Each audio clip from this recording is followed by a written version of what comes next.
Hey, welcome home, leadership friends. Today we're going to talk about identity and getting your goals. And we're going to talk about Bandura and Ed Mylett and a person that's a surprise. So listen in. Ideas that lock together identity determines what you get in life, what you think you deserve, small daily actions that compound into big success, hopefully right away in 2026 by reshaping how you see yourself.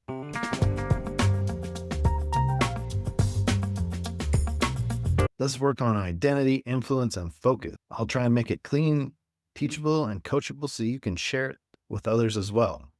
Please subscribe to the Beau Leadership Group podcast if you haven't already. And let's get rolling. An identity shift. I feel like leadership is one of the keys to living a happy and good life. And let me start with a truth that most people don't want to hear. You don't rise to your goals, you sink to the story that you tell yourself about who you are. What is the story you're telling about yourself to yourself? I want to introduce you to three men, three ideas, and one idea to your identity to shift you quietly, decisively, and change the trajectory of your life. I hope. Not through hype, though, not through vision boards, through actionable small steps. Because if you make the steps too big, it's too hard to change. But through small steps, the retrain your nervous system to believe you are the kind of person who wins and you deserve to win. My leadership friends, the new concept. Identity is trained, not declared. This is an Albert Bandura thing. And he talks about self-efficacy. And that's kind of why I decided to do this episode, because I thought that's great stuff I should share. And Bandura taught us that confidence does not come from affirmations. I like affirmations. I like cadences, but it comes from mastery experiences, small wins stacked over time. He found by studying people that didn't win, but had all the skills and confidence, that they needed to work on their identity and the way they believe about themselves. You act on the way into belief. Every small completed action stands as a signal to the brain. Like, how are you doing, buddy? Are you doing this? That's why getting up in the morning and doing exercise tells you a little bit about who you are and that you're working on yourself and you care about yourself. And that's another reason that the body should be a temple. But that's also how identity forms. And Ed Mylett, I've talked about before in his One More book, which is a nice way to look at little ways of one more thing, that little extra effort when you decide you're down. It's deceptively simple. Do one more rep, one more call, one more minute, one more I love you is one of the ones that touches my heart, because we don't say that enough to the people we care about, right? We're not necessarily going to hurt people in the greater world, but we'll hurt the ones we love. So dig deeper and give them some love, right? It's an insight that most people miss, at least some of the time. One more is not about effort. It's about identity evidence. You're giving yourself evidence every time you do something. You do one more, you cast a vote for your identity that you're the kind of person that does one more. You're the kind of person that should take the role. You're the kind of person that can make a difference in the world. I'm somebody who doesn't quit when it gets uncomfortable is what the story should be that you tell yourself. And that vote compounds. Viktor Frankl, the guy who I talked about and paradoxical intention in my earlier episode, which can help you with sales. I'm going to do another sales episode soon, but Frankl discovered something wild while surviving the Holocaust. When people stop fighting fear directly, instead of leaning into it with intention, the fear loses power. It's pretty interesting, but it's kind of hard to get your brain around if it's the first time you've heard it. So an example would be, you're afraid you'll fail. Intentionally fail and practice being bad for 5 minutes.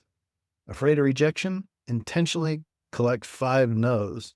Prepare yourself ahead of time to accept them. And that those no's are getting you closer to a yes. The paradox is when fear stops controlling identity, identity starts controlling behavior. And psychologists argue about this, about how it actually works. We don't know. The practical tool, though, is let's stack it. So here's a tool for anybody listening that you can start tomorrow. Step 1, choose one identity, not a goal. Not, I want to make more money, which many of us do, and money helps us to do things. It gives us power and influence at times. But instead, I'm the person that finishes what I start.